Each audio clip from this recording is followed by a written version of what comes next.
So వాళ్ళందరూ touch లో ఉన్నారు ఇప్పుడు ఇప్పటికి. హ్యాపీ డేస్, కొత్త బంగారు లేదు వాళ్ళందరూ టచ్ లో లేదు. తమన్నా గానీ నేను అసలు మాక్సిమం ఏంటంటే నా షూటింగ్ చేసుకుంటాను, అది వెరీ నీకు కూడా తెలుసు కదా, లిమిటెడ్ సర్కిల్. నా ఇంట్లో ఎప్పుడైనా బర్త్డే అయితే మేబీ ఒకసారి మనం కలిసాము ఇక్కడ బర్త్డే ఎవరితో అయితే. Besides that man I like to stay here. I have a limited thing, but one guy I'm in touch with is Nikhil. Obvious గా నేను నిఖిల్ మా ఫ్రెండ్షిప్ గురించి అందరికీ తెలుసు. మనోడు ఫస్ట్ యువత చేసినప్పుడు ఆ సెలబ్రేషన్స్కి నేను వెళ్ళాను. హ్యాపీ డేస్ కలిసి సెలబ్రేట్ చేసుకున్నాం. అండ్ యువత సినిమా సక్సెస్ మీట్కి నన్ను పిలిచారు గెస్ట్గా. అండ్ ఇప్పుడు నేను నిందా సినిమాకి నిఖిల్ని పిలిచా గెస్ట్గా. సో మా మధ్య నా బాండింగ్, ఆ కామ్రాడరీ మా ఇద్దరికి ఎప్పటికీ ఉంటుంది. We have that bond between us for some reason. అప్పుడు నిఖిల్కి ఎంత ఏజ్ బ్రో మీరు చేస్తున్నప్పుడు? నిఖిల్కి అప్పుడు 21 అనుకుంటా. మీకంటే పెద్దోడే. ఆయన కొంచెం మెచ్యూరిటీ ఉంటుంది ఆ టైంలో. సో తమన్నా గారు ఎప్పుడు టచ్ లేరు దాని తర్వాత మధ్యలో ఏదో అంటే ప్రేమ గారు ఒక ఇంటర్వ్యూ చేస్తే అప్పుడు నన్ను చిన్న గెస్ట్ గా పిలిచారు ఆ ఇంటర్వ్యూకి. అప్పుడు కలిసాను. చాలా ఏళ్ళైంది, 5-6 ఏళ్ళు అయింటుందేమో. ఎక్స్పెక్ట్ చేశారు ఆ టైంలో తమన్నా గారు అంత స్టార్ హీరోయిన్ అవుతారు అది? నేను అసలు అంత ఆలోచించలేదు కూడా. అంటే ఇప్పుడు తమన్నా స్టార్ హీరో అవుతుందా లేకపోతే ఇంకో స్టార్ హీరో అవుతారనేది నాకు ఆనెస్ట్ గా నాకు ఆ టైంలో నా మైండ్ లో లేదు. నేను మామూలుగా నా పని ఏం చేసుకుంటున్నా, నేనేం చేస్తున్నాను నెక్స్ట్. ఇప్పుడు నాకు రేపే షూటింగ్ ఉంది. నేను లిటరలీ 2 సినిమాలు షూటింగ్ చేసేవాడిని ఒక పాయింట్లో డేలో.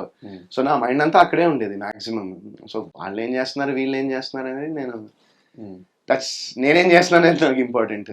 అండ్ ఆ ఫిల్మ్ నుంచి వచ్చిన వాళ్ళు, దాని తర్వాత ఫిలిమ్స్ నుంచి వచ్చిన వాళ్ళు, తర్వాత మీతో పాటు జర్నీ స్టార్ట్ చేసిన వాళ్ళు చాలా మంది ఇప్పుడు టాప్ పొజిషన్ లో ఉంటాము. కొంతమంది మీ ముందే వచ్చి మీ ముందే వెళ్ళిపోవడము ఇట్లా జరిగినప్పుడు మీ గురించి మీరు ఏమనుకున్నారు ఆ టైంలో? అంటే వాళ్ళు సక్సెస్ అయ్యారు.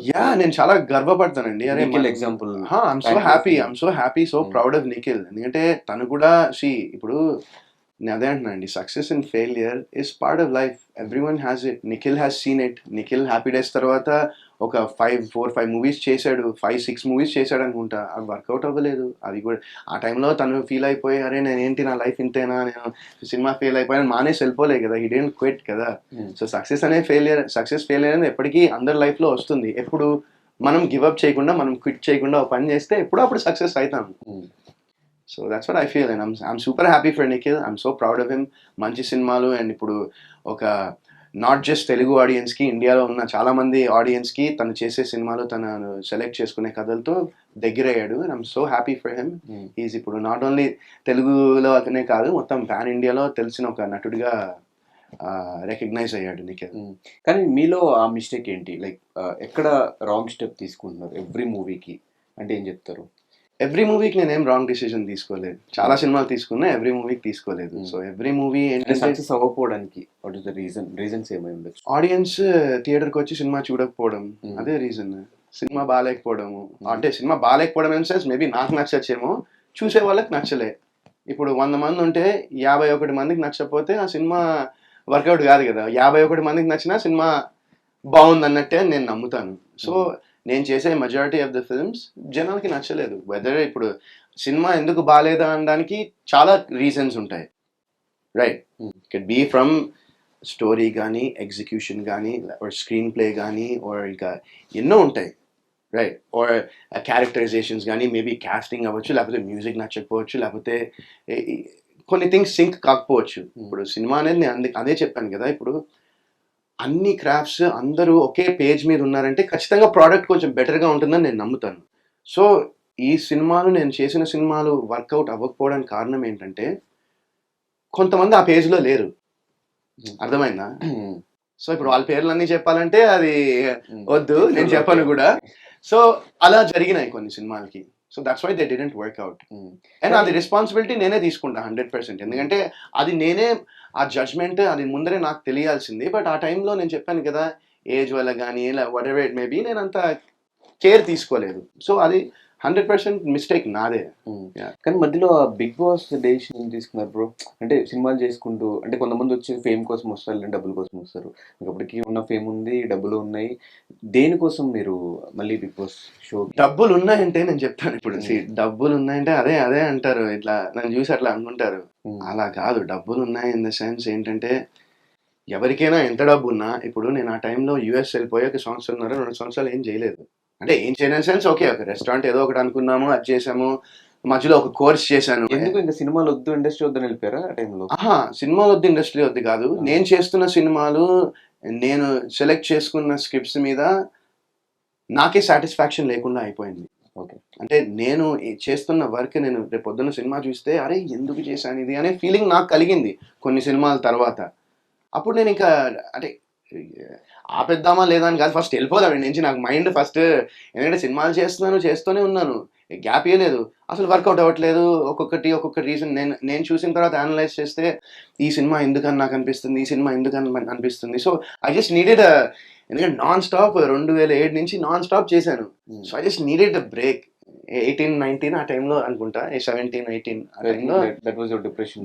I wasn't depressed, brother, because I have a good family and I have an amazing wife and I have amazing parents.